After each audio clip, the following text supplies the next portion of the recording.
tarde, meu povo, estamos aqui no Cabeça de Homem, dando seguimento à série Saúde Sexual do Homem, e hoje a gente vai falar sobre o tema Educação Sexual Masculina. Eu tenho dois convidados, mas apenas um dos meus convidados chegou, que é um companheiríssimo de bancada, que está comigo aqui desde o início do programa, e que eu conto com a honra de sempre ter aqui comigo. Dr. Antônio Pedreira, que é médico, psiquiatra, terapeuta, escritor e sexólogo, viu? Esse homem multi está aqui com a gente hoje, e deixa eu te dizer uma coisa, toda vez que você vem faz sucesso. É mesmo? O pessoal adora, porque fala que você fala numa linguagem conversa numa linguagem super coloquial, que todo mundo entende, que é engraçadíssimo. Que bom. Dá um alô pra todo mundo aí, Pedreira. Olá, turma, satisfação de estarmos juntos aqui e falar de um tema importantíssimo para todos os nossos ouvintes, que são pai, que são mãe e que são filhos também. Pois é, o meu outro convidado está a caminho, é o Dr. Marcelo Brandão, que é urologista, andrologista e também terapeuta junguiano. Daqui a pouco ele está chegando aí pra gente falar. A gente sempre tem, durante todo esse mês, na série Saúde Sexual do Homem, em homenagem ao movimento Novembro Azul, para despertar nos homens a consciência de cuidar da saúde sexual, com foco na prevenção do câncer de próstata, porque, para quem não sabe, morrem mais homens de câncer de próstata do que mulheres de câncer de mama, sendo que os homens, de uma forma geral, são mais displicentes com relação à saúde. Então a gente fez essa série, e semana que vem, gente, quero convidar todo mundo, viu? Estamos realizando uma pedalada que vai sair às 8h30 da manhã do Imbuí, ali da praça, e a gente vai fazer o trajeto indo pra Orla, pegando toda a Orla, Magalhães Neto, Salvador Shopping, retornando, tá certo? Aguardo vocês, vão trocar por 2 sacos de leite pra gente doar uma instituição de caridade. Só chegar lá entre 8 e 8h30, quem quiser participar para receber sua blusa.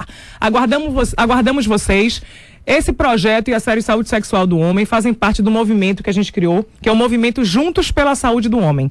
E o nosso objetivo é unir a sociedade para que a gente cuide dos homens, pedindo às mulheres: mães, cuidem e assumam a saúde sexual e a educação sexual do seu filho homem. Mulheres, de uma forma geral, vamos cuidar dos nossos homens, dos nossos pais, dos nossos irmãos, dos nossos companheiros e dos nossos filhos. E dizendo: homens, se cuidem. Não é só por vocês, é também pelas suas famílias. Se acontece alguma coisa com vocês, como é que a gente fica?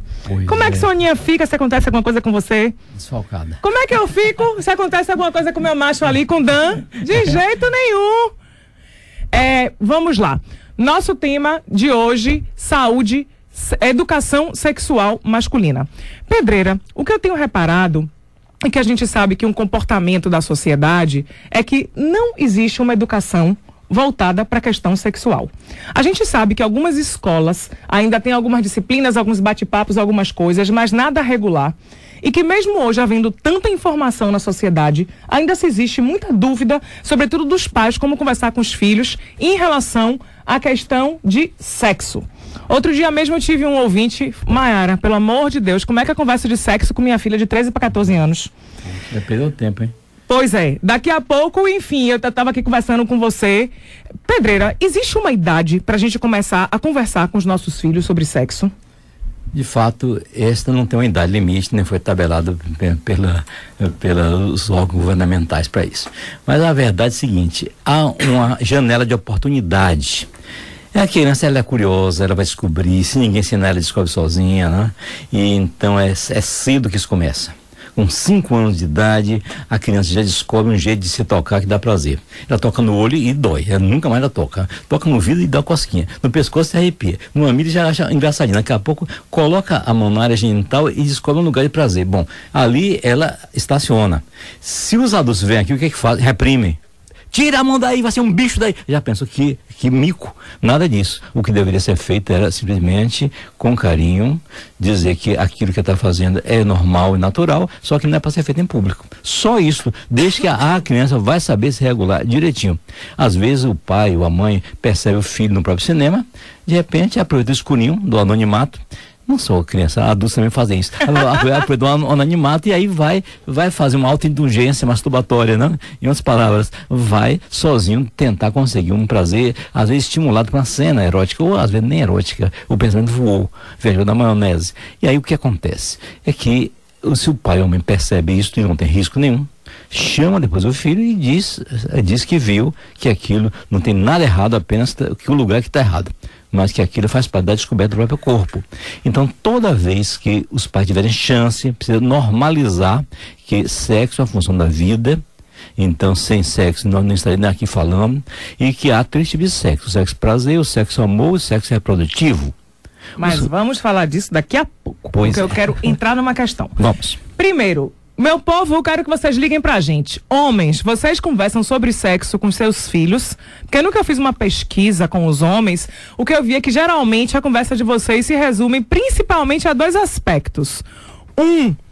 Meu filho, use camisinha, o que é ótimo para poder prevenir doenças. E 2, não vai engravidar a filha dos outros. Bom, são boas dicas, mas isso não é educação sexual. A gente não pode reduzir uma educação sexual, uma orientação que a gente deve dar aos nossos filhos, e sobretudo de homem para homem, a essas 2 informações. Com certeza. Então, como o Pedreira estava dizendo, nós, os indivíduos, os seres humanos, desde cedo a gente é curioso e a gente começa a se tocar. E a gente vê que muitas crianças tocam, tanto meninas quanto meninos, na área genital, né? Que é a área que dá prazer. E gostam, e aí os pais ficam meio incomodados sem saber como lidar. Então, uma coisa boa que Pedreira colocou é, quando perceber isso, é normal. Primeiro, não reclame, não diga que é errado, não diga que é feio, não diga que é um absurdo, não assuste seu filho. Não agrida também. Não agrida? Sim, puxa a orelha, que coisa horrorosa tá fazendo. Aí aquela reprovação é pior do que o que a criança tá fazendo. Então o que é que acontece? Pois é, então é importante que os pais chamem a criança no canto e falem assim: meu filho ou minha filha, olha, isso é uma coisa bem gostosa, mas você está tocando uma área íntima, e isso a gente deve fazer dentro de casa, geralmente quando não tem visitas, etc. E também não dá muita informação, porque depende da idade da criança, poucas informações bastam. É verdade. Mas quero saber de vocês, se vocês conversam com seus filhos, homens e mulheres, liguem pra gente, 3505-5000, 3505-5000. A gente também tem o nosso zap, que vocês podem mandar mensagem pra gente, 98155-3258, 98155-3258. Podem também entrar em contato com a gente pelo Cabeça de Homem no Facebook, ou aqui pelo portal metro1.com.br. São todos os nossos canais de comunicação. Vocês conversam sobre sexo com seus filhos, dão orientações a meninos de 5, 8, 12, 15, 13. Que tipo de orientação? O que é que vocês conversam? Tem jeito de conversar? Não tem? Tem dúvidas de como fazer? Liguem pra gente, queremos saber. Muito bem. Uma outra coisa assim, ó, Pedreira, que eu reparo.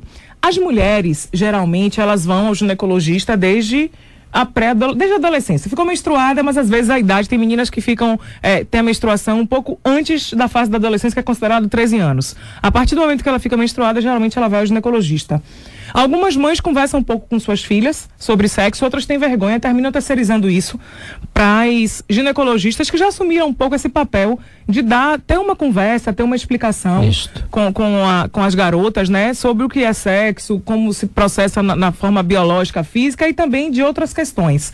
E a gente não vê isso acontecer muito de homem para homem. Hoje eu vejo que a Sociedade Brasileira de Urologia, e eu quero até agradecer a doutor Helder Porto e Wagner Porto, que estão apoiando a gente aqui no movimento Juntos pela Saúde do Homem, em que o urologista está se posicionando como médico da saúde do homem. O que eu acho importante, para ver se a gente estimula a rapaziada a se cuidar e a tirar da cabeça que eu só preciso ir no urologista quando eu tiver 45 anos, caso alguém na minha família tenha tido câncer de próstata, ou 50, caso ninguém tenha tido.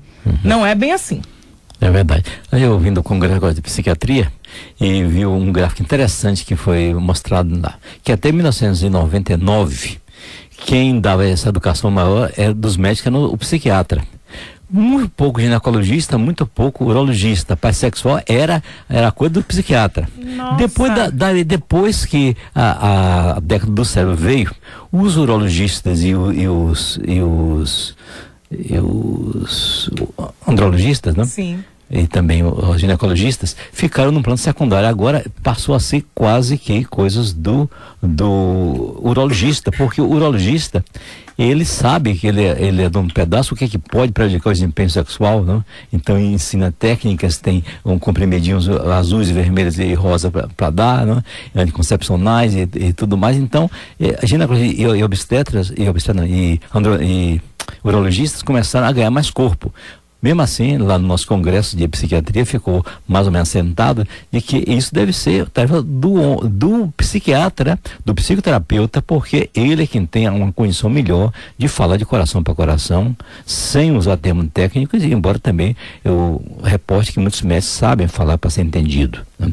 Alguns não, só falam de colega para colega, uma reportagem que vão dar no rádio e televisão, tem que esmerar na terminologia, porque senão um colega vai ouvindo vai achar que é muito rasteiro. E o povo não entende, por isso que eu gosto de trazer aqui, porque todo mundo entende o que você fala. Mas a gente está com um ouvinte na linha, por isso que eu gosto de trazer aqui, Pedreira, porque todo mundo entende o que você fala. E a gente está com um ouvinte na linha, vamos lá, Dilcinho, corredor do Remo da Vitória, é isso?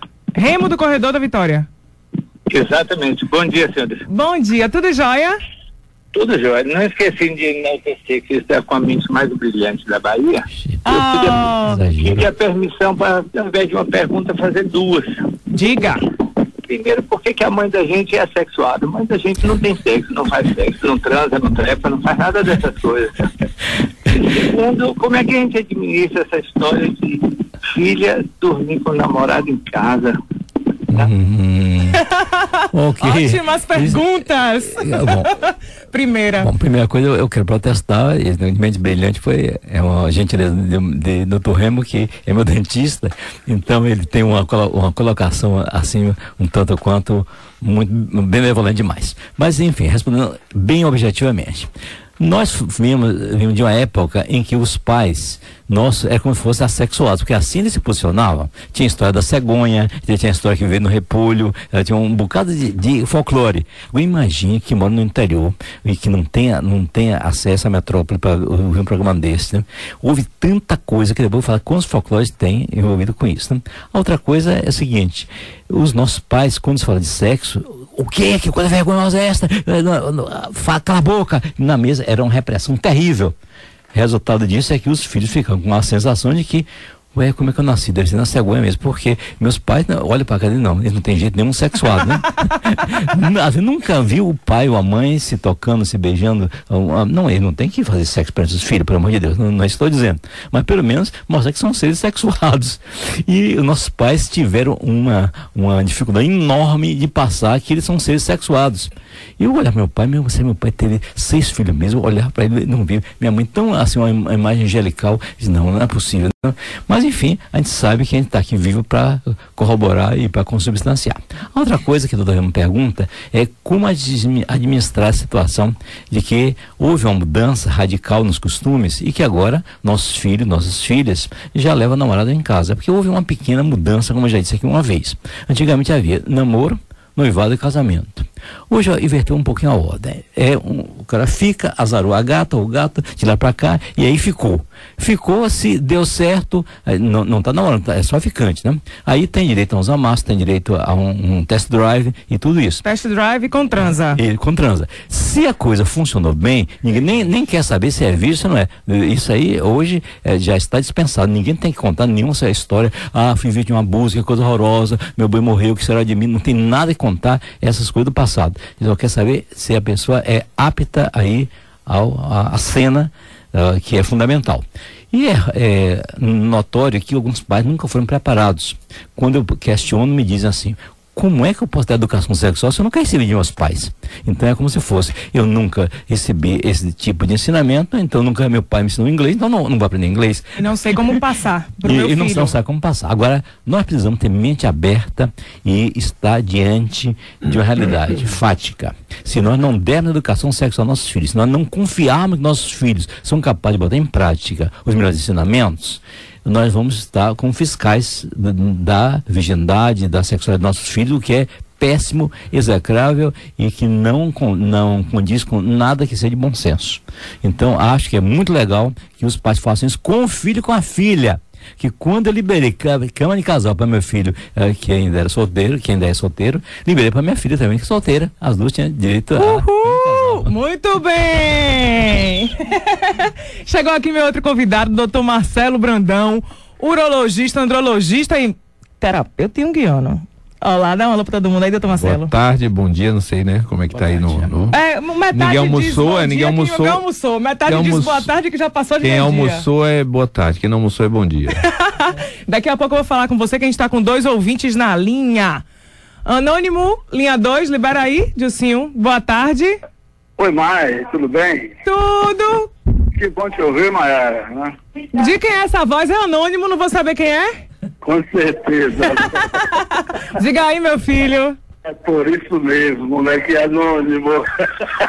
Por favor, saindo um pouquinho aí do assunto mais anciano também, é porque a dificuldade tanto ainda, né, de urologista, né, pra gente fazer esse exame, né, da próstata, porque é fácil falar, né, porque você não faz, outro diz que você não faz, mas é uma dificuldade total da gente encontrar um urologista. Aí se não for R$120 você pagar, né, e a parte do imposto que a gente paga, mas se não for um R$120 você pagar um urologista particular, aí você tem que ficar sem fazer, se não tiver condição, você tem que ficar, aí é R$300, R$400 com PSA, com tudo. Não se preocupe não, que tem uma pessoa ótima aqui, doutor Marcelo Brandão, que acabou de chegar, porque ele faz mutirões de atendimento. Bora lá, Marcelo, desembucha. Boa tarde, amigo, realmente, assim, nós coordenamos pela 3ª vez o Novembro Azul, acabou sexta-feira, foi na Engomadeira, foi uma ação da Fundação Zé Silveira, mais uma vez, e a parceria do Instituto, a TV Bahia e o Instituto lá de São Paulo. Então é o seguinte, realmente isso é um retrato da realidade da Bahia e do Brasil.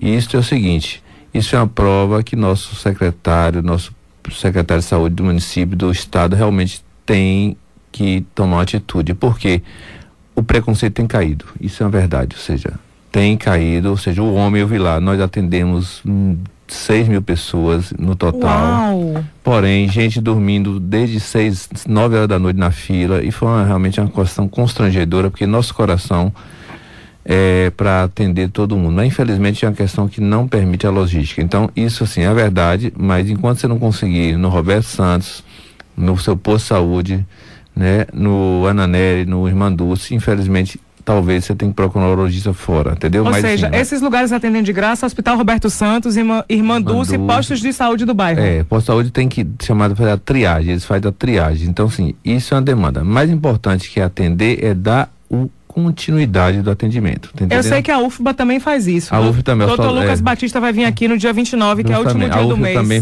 tem um serviço de urologia, e tem vários urologistas na UFBA, tem vários no Roberto Santos, tem vários no Santo Antônio. Porém, o fato é que a demanda, e no Aristides Maltês também, que já vai os pacientes referendados com doença de câncer para o tratamento definitivo. Mas você tem razão, então, seguinte, temos que cobrar dos nossos gestores, né? Gestores é para isso, eles recebem um grande voto, um cheque em branco, e eles têm que devolver isso no mínimo com uma atenção básica, entendeu? Então eu vou fazer um novo convite aqui, semana que vem, no dia 15/11, domingo, 8:30 da manhã, a gente vai fazer uma pedalada, que o encontro é ali na Praça do Imbuí. Quero convidar todos os meus ouvintes a vestir uma camisa azul e ir pra lá, porque o nome do movimento é Juntos pela Saúde do Homem. Justamente pra gente mostrar que o homem tá precisando cuidar da saúde, pedir ajuda da sociedade e chamar a atenção do poder público, porque não existem políticas públicas voltadas para o homem. Tem para a mulher, tem para a criança, tem para o idoso, tem para tudo. Pro homem não tem. Então, gente, vamos nos unir, porque juntos somos mais fortes. Espero vocês, tô com outro anônimo na linha. Olá, boa tarde. Boa tarde. Alô? Alô, boa tarde. Oi, boa tarde, diga. Eu queria colocar uma opinião que, de repente, de vista da maioria das opiniões. Eu entendo que existe a indústria de sexo A gente não está conseguindo te ouvir direito. A indústria do sexo. Pronto, tá ótimo. O estudo, né, da sexualidade, que não diz que tem que se tocar a criança para aprender, e a masturbação é importante, e o outro estimula um sexo que eu considero às vezes inatingível. Então, eu acredito que eu tenho sexo um pouco mais fisiológico, e que ele tem o seu momento de maturar no ato sexual, e não no prazer ou mecânico, que um homem nunca será capaz de dar a uma mulher um prazer mecânico, ou mesmo a mão, que é o instrumento da masturbação. E também vai ser inatingível uma mulher ter a capacidade de suprir uma necessidade que a mão de um homem tem de proporcionar prazer. Essas duas coisas atrapalham um sexo realmente eficiente entre dois seres humanos. O que vocês acham disso? Deixa eu começar, viu, doutor Pedreira? Vá lá. De antemão, meu amigo, parabéns pela sua colocação. É uma colocação um pouco diferente da comum, um pouco difícil para a gente responder. Mas de antemão, a mão de Deus é a mão do homem. Vamos lá. Outro dia, antes de passar pra pedreira, outro dia eu vi um videozinho na internet que eu achei muito divertido. Falando justamente um homem fazendo uma paródia, falando da questão da masturbação masculina. Dizendo que a mulher jamais vai conseguir satisfazer um homem nesse quesito como outro homem. Aí ficou brincando, ó. Se for o vizinho dele, vai ser melhor que você. Se for o primo dele, vai ser melhor que você. Se for o amigo dele, vai ser melhor que você. Até pela coisa natural mesmo de vocês conhecerem o próprio corpo.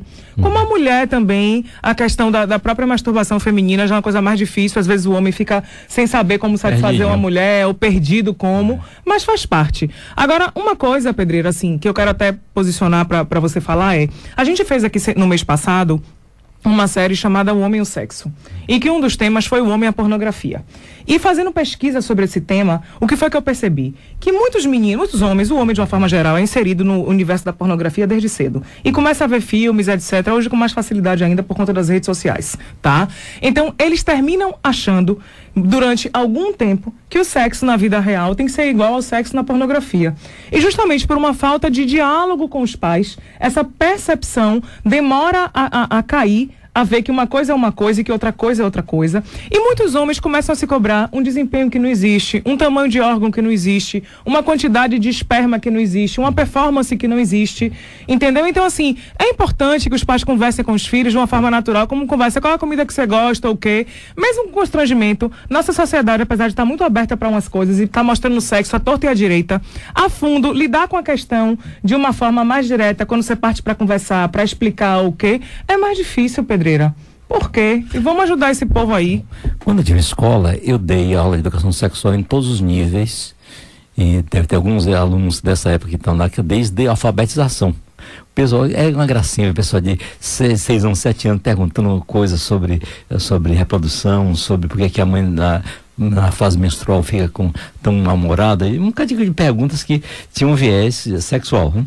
Mas a coisa é complexa por conta daquilo que eu comecei falando naquela hora, que você não deixou eu prosseguir, mas eu vou voltar. Agora vai. O sexo prazer, sexo amor e o sexo reprodução. São 3 variedades.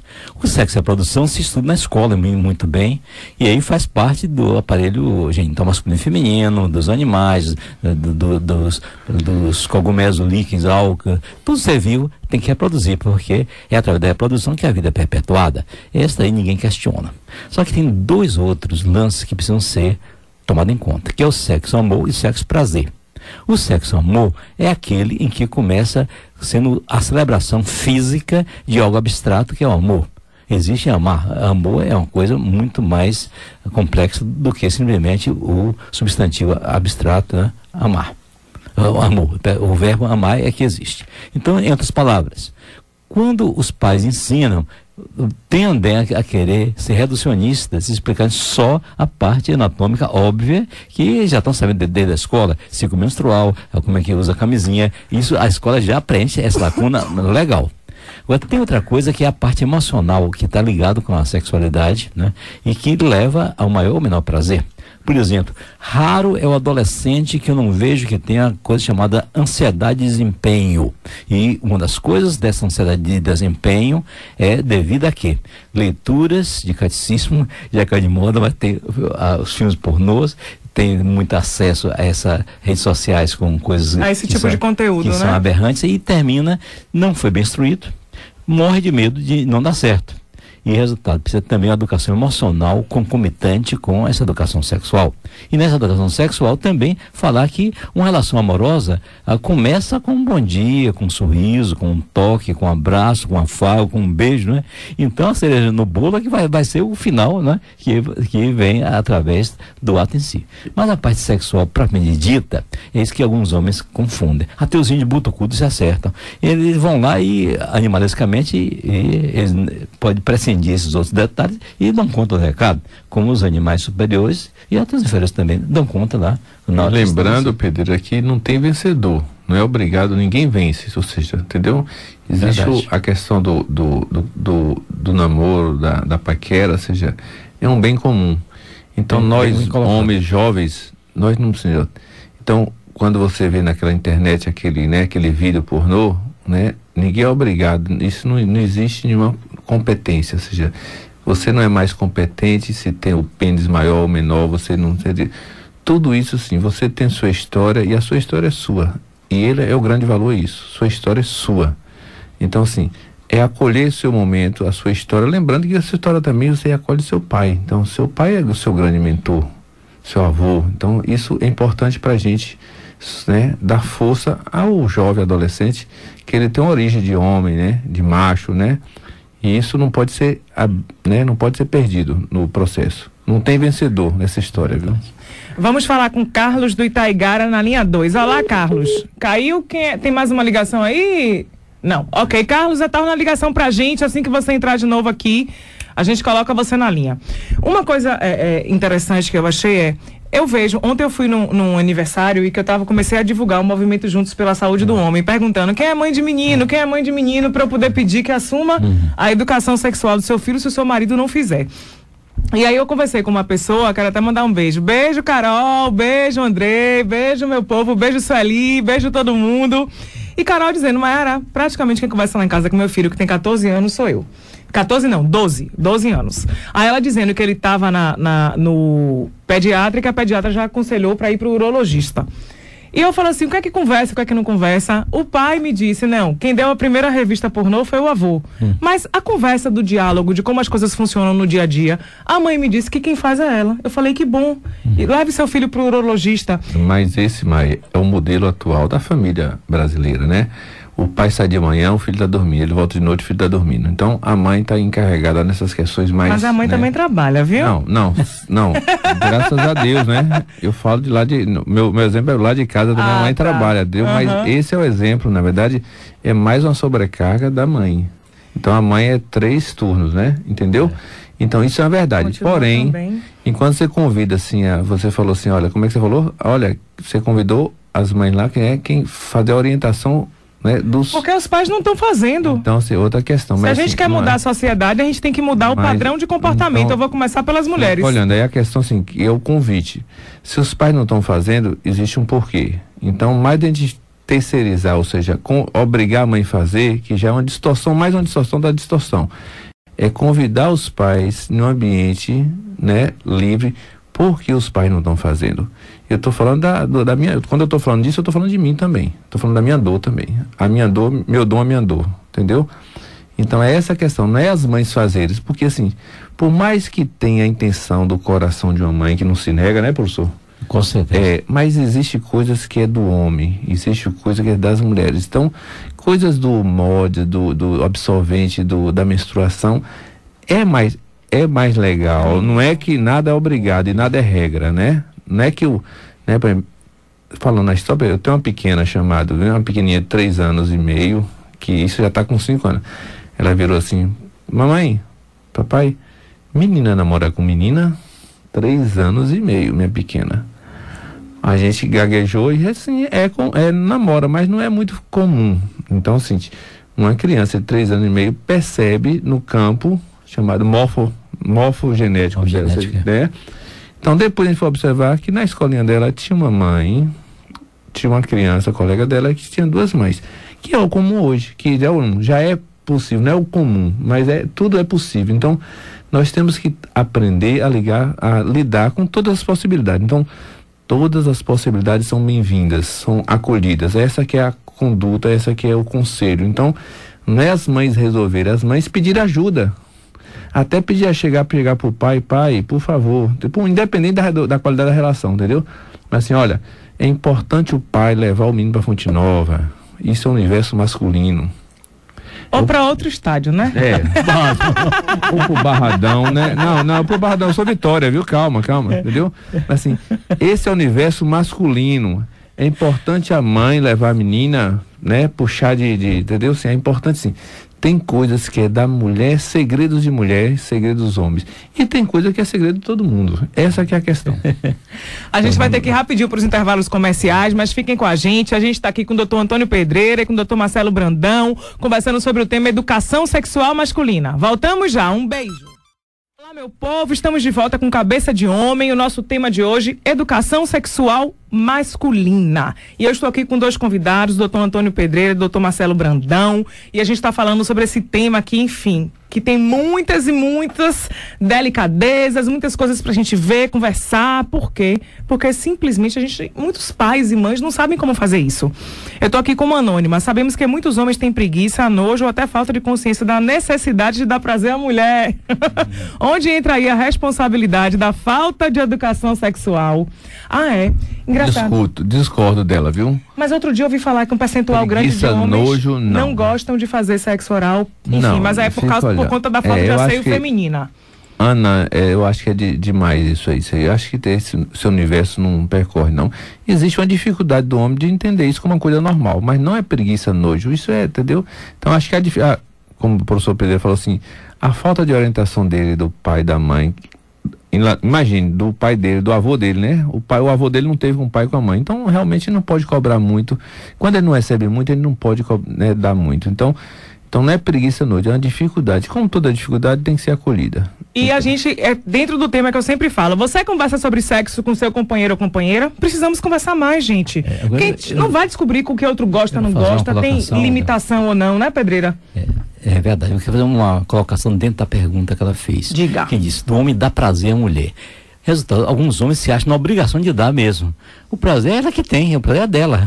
Perfeito, professor. Na verdade. Isso. Então ele só vai desonerar, vai desindexar essa história aí. O prazer é dela, ela pode até conseguir sozinho, até com o vibrador, ela pode conseguir. Então, cara, não se obrigue isso não. Você tem que fazer um ato de amor que envolva tudo isso. E é óbvio que alguns confundem sexo verbal com sexo oral. O verbal é quando é por telefone, que a pessoa diz umas coisas eróticas, que a pessoa se excita e até atinge orgasmo. E o oral é esse do contato bucogenital, que sempre existiu, desde que o mundo é mundo, está na Bíblia, né?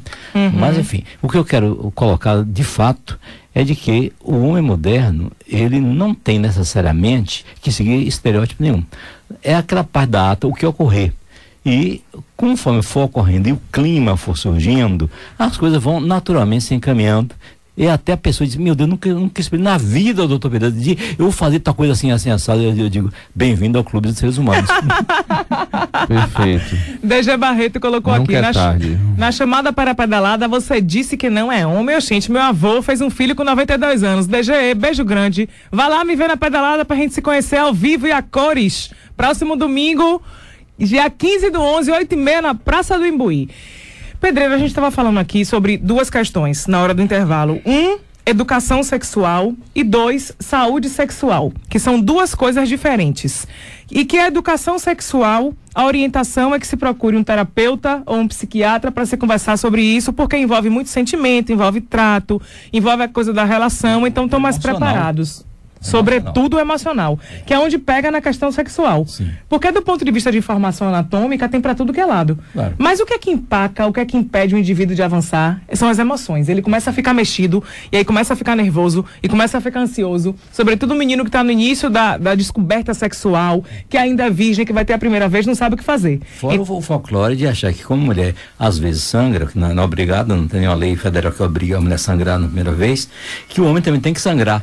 E alguns no interior ainda fala que tem que quebrar o cabrista. O que é quebrar o cabrista? É um friozinho que tem ali, o prepúcio, e que é justamente a parte mais sensível, onde tem uma quantidade enorme de neurônios sensoriais. Não quer quebrar, arrebentar aqui, vai dar uma hemorragia que passa uma artériazinha por dentro, vai ser um esguicho só, né? Não façam maluquice, povo. Por isso que é importante ir ao urologista periodicamente, para na presença desse freio, você faz uma microcirurgia, uma cirurgia simples, ambulatorial, que previne, né, futuramente com consequência. Já aconteceu pacientes meus, lua de mel, e rompeu o cabriço.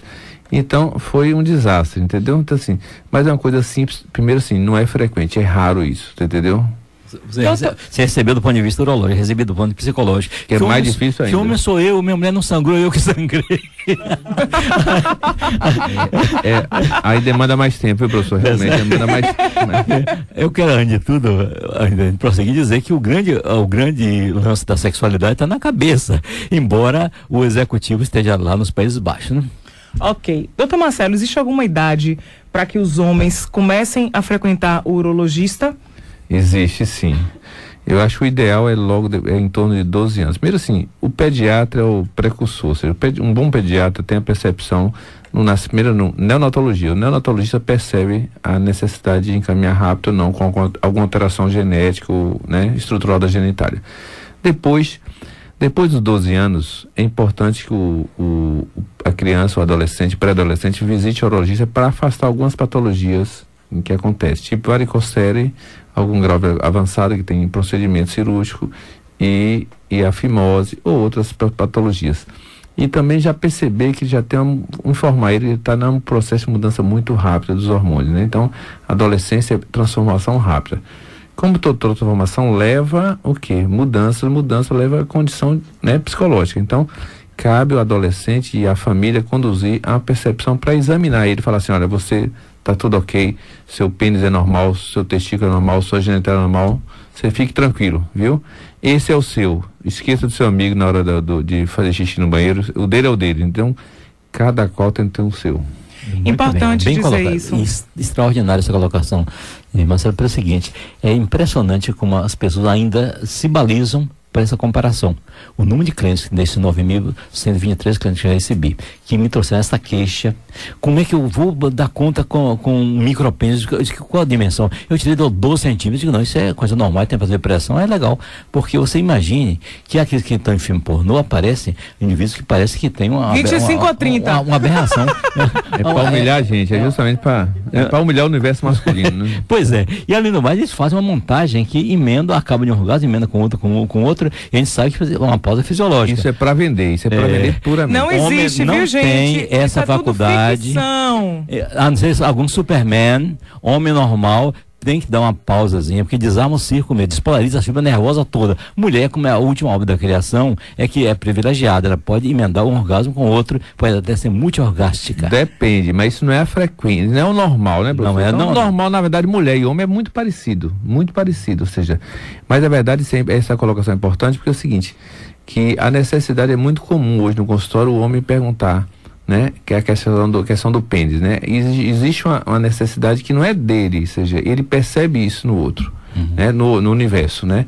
Então, a doença do pênis pequeno não está entre as orelhas, não está entre o quadril, não está entre as pernas, está entre as orelhas, entendeu? Pois Exatamente, muito pois bem é. colocado. Eu ainda quero colocar mais uma coisa, de um lembrete, já fiz uma vez aqui. Em condições normais, uma vagina mede 8 centímetros. Quando dilata, ela alberga qualquer volume, qualquer dimensão. A menos que seja um micropênis de um anão com uma gigante, não vai dar nenhum tipo de dificuldade. E é fato sabido o seguinte, de que nessa anatomia vaginal, a parte proximal, ou seja, a parte da abertura do introito vaginal, é ali justamente onde estão em grande quantidade os neurônios sensoriais, é a parte mais sensível. Então, pode até uma pessoa que fez uma cirurgia de próstata e que consegue uma ereção não total ainda, conseguir ter prazer incrível, porque vai pegar justamente na parte mais sensível da mulher. Eu tenho instruído vários clientes que já me agradeceram por essa dica prática aí. Uhul! Mas agora vamos ouvir Carlos de Pernambuco, que voltou na linha 3. Olá, Carlos. Oba! Tudo jóia? Tudo jóia. Manda lá, desculpe, na instante a gente demorou um pouco, a ligação caiu. Ou é outro, não, é outro Carlos, acabei de saber que é outro Carlos. É outro, é.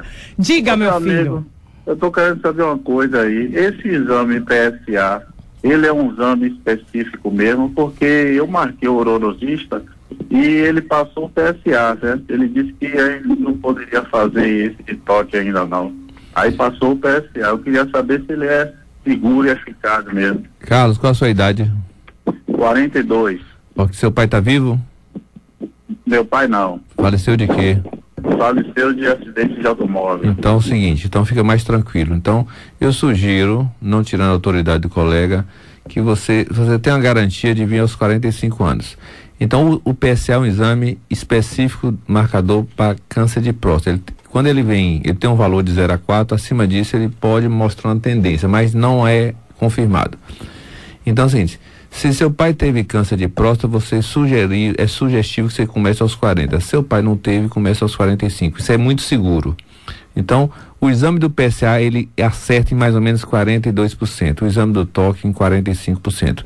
Quando a gente soma esses dois, vai para 90%. Então, a partir dos 40 anos ou 45, de acordo com a situação, todo ano visitar seu urologista para fazer o PSA e o toque. Ultrassom não é necessário. Ultrassom só em casos excepcionais para fazer a biópsia. Marcelo, deixa eu te fazer uma pergunta. Antigamente eu ouvi falar que era 40 e 45 e que agora subiu para 45 e 50. Qual a idade certa? O correto, sim. Na minha experiência, existe controvérsia na literatura. Então, se meu pai teve câncer de próstata, eu começo aos 40. Se meu pai não teve câncer de próstata, não tem, ou morreu de outra causa, no caso dele, o pai dele morreu de acidente. Então, ele pode começar tranquilamente aos 45, que você não está correndo risco nenhum. Entendeu? Eu quero fazer um acréscimo ao que você falou com muita propriedade. Seguinte, que o exame do PSA, que é justamente um marcador legal, ele precisa ser feito com regularidade. Fez uma vez e achou que não deu nada e pronto, não está com nada, porque até 3 na marcação lá do laboratório está dentro de normalidade. Acontece, a pessoa estava em 0,5 e de repente pulou para 3, já tem alguma coisa suspeita. Perfeito. Então, eu acho que o seu urologista tem competência para entender, chamada evolução do PSA. Existe critério de evolução, então que se chama critério de densidade, velocidade, tudo isso assim. Por isso é importante você todo ano, depois dos 45 ou 40, fazer a dosagem do PSA, porque a variação dele é importante na conduta do especialista. Então, se o PSA tiver, como o professor falou assim, ó, virou de 0,5 foi para 3, e se não tiver nenhum erro de laboratório, que também tem que pensar, ou seja, é um caso que mostra uma tendência que talvez precise de biópsia, talvez. Então, nada é verdade, tudo é uma ideia de você tem que ficar atento, né? Então, mas sim, primeiro procura um especialista, um urologista, e cria uma relação boa com o especialista para você ter confiança no seu segmento. Nos 3 únicos congressos de urologia que eu participei, foi uma norma muito clara de que todo homem até os 90 anos, entre 45 e 90 anos, vai ter um câncer de próstata. Pode ser até que não saiba, por uma história de biópsia, não é mesmo? Na verdade, um trabalho de um inglês foi assim, ele pegou os pacientes acima de 80 anos que morreu de várias causas. Chegou no Nina de Rodrigues, chegar os pacientes de 80 anos, ele fez biópsia em todos os pacientes que morreu de infarto, de acidente de carro, tudo. Ele mostrou que tinha quase 80% de câncer de próstata. Porém, esses cânceres chamam indolentes. Esses cânceres o paciente vai morrer de outra causa. Então, por isso que depois dos 80 anos, o PSA não tem valor praticamente. Então, é importante a gente seguir dos 40 aos 75, que na verdade, assim, o pico está entre 65 anos de idade, onde tem maior pico de incidência, e é chamada doença de alto grau, que tem repercussão. Então, é importante você começar cedo para acompanhar. Tá. Uma coisa... Vamos lá, recapitulando a educação sexual, primeiro, eu acho que a educação começa em casa, que os pais precisam conversar com os filhos sobre sexo e não ter vergonha. Um tempo atrás, passou um filme que eu não lembro se foi de Monique Gardenberg, falando sobre a perda da virgindade de uma adolescente de 15 anos, e ela tinha feito uma pesquisa que, apesar de haver tanta informação hoje na mídia, etc., que mesmo assim as dúvidas dos jovens continuavam as mesmas de 50 anos atrás. E eu achei essa pesquisa fantástica. Por quê? Porque, gente, nada substitui a experiência. Os meninos veem muitos filmes, hoje mensagem pro Zap, milhões de coisas, mas vivenciar, na hora que ele vai entrar, que os hormônios mexem, que vem a emoção, como o Pedreira colocou, que aí vem aquela dúvida, e aí, como será que eu vou ser? Será que eu vou conseguir? Será que vai ser assim, assado? É o ponto que pega. E, assim... é preciso que se converse com os filhos, justamente porque se vê muita pornografia, sobretudo os meninos, eles são muito inundados por esse universo pornográfico e se cobram por um desempenho e por várias coisas que tem na pornografia que não representam a realidade. Então tudo bem, é uma diversão, é uma coisa legal, que dá prazer, que é excitante, tudo bem. Mas é importante que os pais conversem com os filhos que existe uma diferença entre ficção e realidade. É verdade. Para que os meninos não fiquem perdidos. Então, assim, é importante conversar com filhos de todas as idades. Vou dar um exemplo. O filho de uma amiga minha, ela tem 2 filhos homens, um de 8 e um de 5.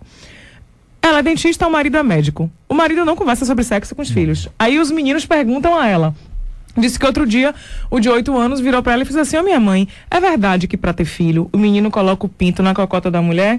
Ou seja, se o menino fez uma pergunta dessa, é porque ele verdade. já sabia. Ela respondeu, é verdade, sim. Ele disse que ele fez, mãe. Ela fez, mas isso é só na hora de ter filho. O lado bom que é namorar, pegar na mão, andar junto, piscar olho. Isso a gente faz a vida toda. Ele e pronto, desencanou.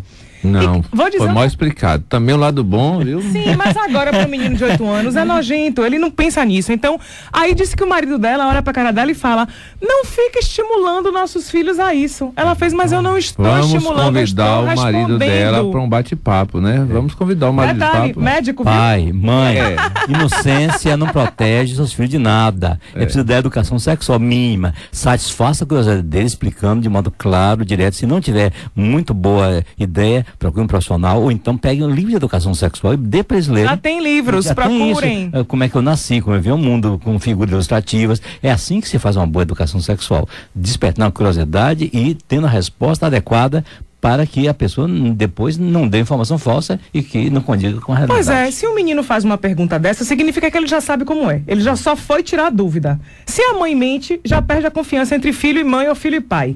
Se a mãe não responde ou o pai não responde, o menino vai procurar na internet ou em outro lugar que tem todo tipo de informação, verídico ou não, e vai achar o quê? Aí vem aqueles encontros, momentos desnecessários, né? A história do aliciamento e as coisas desagradáveis que estão presentes do nosso lado, a gente que não vê, ou não finge que não vê, entendeu? Então, a gente tem que conhecer o prêmio da classe médica, né, professor? Realmente, às vezes, médico faz mal à saúde, viu? Eu descobri, eu conversando com o presidente da Sociedade Brasileira de Urologia, ele me dizendo que vários homens médicos morrem de câncer de próstata e que vários urologistas que ele conhece morrem de câncer de próstata. Aí eu disse a ele, doutor, por que o senhor acha que eu tenho no meu programa sempre, pelo menos, um profissional da área do comportamento, seja um psiquiatra, um terapeuta, um psicólogo, um psicanalista? Porque vocês, antes de serem médicos e urologistas, são homens. E a cultura do macho ainda é muito forte e arraigada, e é essa que eu tenho que vencer. Então eu tenho que ir pelo comportamento, pela mente de vocês. Aí ele olhou pra minha cara, minha filha, eu não tinha pensado nisso. Eu falei, mas eu tô atenta. Não, é porque, infelizmente, a nossa sociedade, da qual eu sou parte, pagante e adimplente, né? A gente preocupa muito pelo objetivo, né? Do sucesso da cirurgia, do diagnóstico, né? Aquele modelo mais cartesiano. E, na verdade, a gente tem que trazer que todo modelo é permissível, ou seja, quanto mais mistura, mais o tempero é melhor. Então, a gente tem que olhar o contexto geral do paciente, né? Do cliente que traz uma queixa, uma demanda, né? Que não só dele, é da família, é de todo mundo, entendeu? Então, a nossa sociedade também tem que ter um viés para esse olhar diferente. Isso é minha briga dentro da sociedade, porque eu na situação de médico, na condição de médico, eu percebo que os resultados melhoram quando a gente percebe uma situação melhor, acolhendo o paciente de outras formas, não só com o resultado do PSA 2, 4, na biópsia da cirurgia, tudo isso é bom, mas também tem outras coisas boas também. Bom, Tribuna de Salinas está na linha, boa tarde. Boa tarde. Tudo jóia? Agora sim, o seu programa aqui tem grande audiência, a Metrópole também, né? Que bom. Diga aí, Tribuna, o que é que você colabora com a gente? Não, eu gostaria de saber, né, em primeiro lugar, quais são os hospitais, né, que atendem a urologia, né, em termos de fazer o exame da próstata, né? Doutor Marcelo falou aqui mais cedo. Repita aí, doutor Marcelo, gratuitamente. Olha, eu não faço parte da área pública de saúde. Eu sou um médico do serviço privado. Infelizmente, eu tive no passado envolvido muito de alma no Roberto Santos, mas de mim saí. Mas assim, Roberto Santos, Hospital das Clínicas, e Irmã Dulce e Maltês e o SICAM, que é uma unidade de referência de câncer, entendeu, senhor? Mas reconheço que para uma Bahia de 15 milhões de habitantes é muito pouco. Eu tenho um trabalho em Cachoeira de São Félix, que é um trabalho que eu faço há 15 anos, né, mais de 15 anos, onde eu faço um trabalho de prevenção, um trabalho de alma, né, em Cachoeira, entendeu? Mas lá é um município distante, você tem aquela dificuldade. Mas realmente esses 4 hospitais, HGE, Hospital Edgar Santos, Roberto Santos, Irmã Dulce, e o Ananelli não sabe, que todo dia muda a gestão, então ninguém sabe como é que tá, entendeu? Ok. E vou para o meu colunista que está na linha, Maurício Magalhães. Boa tarde, MM. Oi, alô, Maiara, alô. Saudade! Bahia, saudade, triste, né, pela derrota do Bahia ontem. Oh, meu Deus! Que bom. Parabenizar aí os pernambucanos, a gente ama Pernambuco. Enfim, que vença o melhor, mas ficamos arrasados. O Bahia precisa passar para a primeira divisão, mas também feliz, porque o Bahia de São Paulo, que o Corinthians foi muito bem. Então, metade triste, metade alegre. É verdade. Vamos ao tema de hoje. Educação sexual masculina. Você conversa com seus filhos sobre sexo, orientou eles direitinho, bonitinho? Olha, esse é um grande avanço, né? Se a gente pegar dos nossos avós para os nossos pais, dos nossos pais para a gente, é quase imputado. Para nós que temos filhos, assim, não é nenhuma opção. Eu acho que é um avanço, é uma necessidade, né? A educação falar abertamente. Óbvio que não é fácil muitas vezes, mas você tem que superar e sim, falar absolutamente sobre tudo, sobre preferência, sobre prevenção, sobre educação. Aliás, nessa trajetória de filhos, eu fui muito bem surpreendido, inclusive por livros escolares, com grafias, composições, assim, muito assim, acima do que eu imaginava como isso tem sido tratado nas escolas. O que eu vi na educação dos meus filhos é que as escolas também avançaram muito, e eu acho que a gente vive hoje num momento que a liberdade sexual é imensa, e que o efeito colateral disso é uma preocupação a mais. Então eu acho que ela tem que vir acompanhada, sim, da participação dos pais, não na intimidade, mas na preparação, de uma forma sem preconceitos. Então eu acho que é extremamente necessário. Eu sei que não é fácil para muitos pais, para muitas pessoas, mas já não é mais uma opção. Você tem que romper essas fronteiras e conversar sobre absolutamente tudo, porque eu só tenho 2 medos com os meus filhos. 3. Um é que seguramente eles lutam muito por eles serem pessoas do bem. E nos cuidados, fantasmas e medos é sobre doença sexualmente transmissível e drogas. E aí é todo dia, toda hora, acompanhando, conversando e educando. É complicado. A gente já está caminhando para o final. Agradeço, MM. Semana que vem Beijo. o nosso... Beijo. Semana que vem a gente vai falar sobre a prevenção do câncer de próstata. Esse medo também seu é nosso, fique tranquilo. Parabéns, de todo mundo. Vamos lá. Gente, estamos caminhando para o final, temos 2 minutinhos. Eu quero dar os últimos avisos. Eu quero dizer que o Movimento Juntos pela Saúde do Homem é um projeto do Cabeça de Homem que tem por objetivo despertar a sociedade para olhar para essa questão, tá? Os homens, eles são geralmente mais displicentes com relação à saúde do que as mulheres, inclusive com relação à saúde sexual. Eu falo, mesmo o sexo sendo tão importante para o homem, ainda assim o homem é descuidado com a saúde sexual. E se algum problema afetar o homem nessa área, isso termina atrapalhando o casal. E se o casal não estiver bem, atrapalha a família. Envolve, ou seja, afeta todo mundo. Ou seja, se os homens têm algum problema na área sexual ou de saúde, o problema não é só deles, o problema é nosso, porque afeta o casal e a família. Então vamos nos unir, já que os homens têm essa dificuldade maior que a gente. Estou chamando mulheres, vamos nos unir para cuidar dos nossos homens. Mães, ajudem os seus filhos nessa questão da educação sexual e saúde sexual. Caso você convide o seu esposo, o seu companheiro, ele não faça parte dele. Então, mulheres, vamos ajudar os nossos homens, e homens, se cuidem. Vocês são importantes pra gente. Se alguma coisa acontecer pra vocês, vai afetar a gente, todo mundo vai ficar triste. Como é que fica a família? Então, eu tô conclamando a sociedade a se cuidar. Entre na página do Juntos, Movimento Juntos no Facebook, ou através do Cabeça de Homem, vocês curtem a gente lá. Acompanhem o movimento. De hoje a 8h30 da manhã, estarei na Praça do Imbuí. A gente vai fazer uma pedalada. Estou agradecendo aos vários grupos de pedal e ao pessoal do Movimento Salvador Vai de Bike, que está junto com a gente no movimento. Durante toda a semana aí, a gente vai também estar divulgando nas redes sociais. Quero agradecer muito, muito, muito a ajuda de todos vocês, que a gente está unindo o esporte em prol da saúde do homem. E agradecer ao Esporte Clube Bahia, ao Esporte Clube Vitória, ao Esporte Clube Piranga e à Arena Fonte Nova, que se uniram a gente para divulgar a campanha, ou seja, Redutos Masculinos. Obrigado. Vou pedir aos meus entrevistados que se despeçam, que eu já extrapolei o horário.